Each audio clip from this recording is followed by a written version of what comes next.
जब घर के एक शख्स ने जहर दिया लता मंगेशकर को, नाम जानकर उड़ जाएंगे होश। बॉलीवुड की आन बान और शान रह चुकी लता मंगेशकर आज इस दुनिया में नहीं है, लेकिन उनकी यादें और गाने आज भी लोगों के दिलों में जिंदा हैं।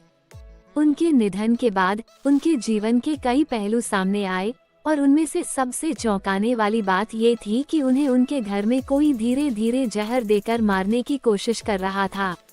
ये सुनकर आप सभी के पैरों तले जमीन खिसक जाएगी। बॉलीवुड की आन बान और शान रह चुकी लता मंगेशकर आज इस दुनिया में नहीं है, लेकिन उनकी यादें और गाने आज भी लोगों के दिलों में जिंदा हैं। उनकी मृत्यु 6 फरवरी साल 2022 में हुई थी। उनकी मृत्यु से बॉलीवुड को बहुत बड़ा नुकसान हुआ है।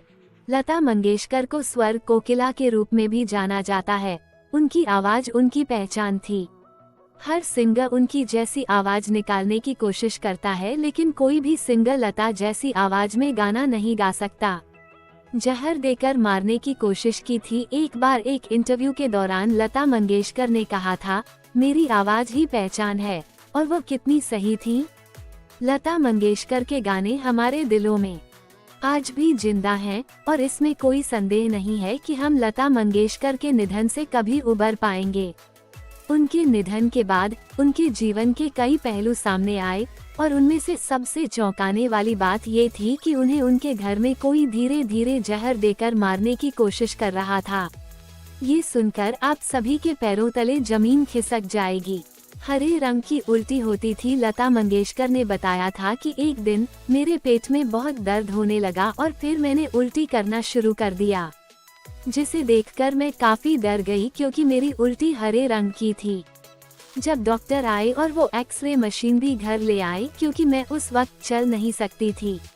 उन्होंने जब मेरे पेट का एक्सरे किया तब उन्होंने बताया कि कोई मुझे धीरे धीरे कर जहर दे रहा है।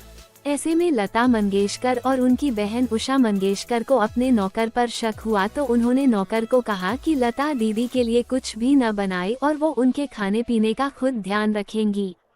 जिसके तुरंत बाद ही वो नौकर बिना कुछ बताए काम छोड़कर चला गया। तब हमें समझ आया कि इस शख्स को किसी ने हमारे घर भेजा था। वो कौन था और उसे किसने भेजा था, इस बात का पता हमें कभी नहीं चल पाया।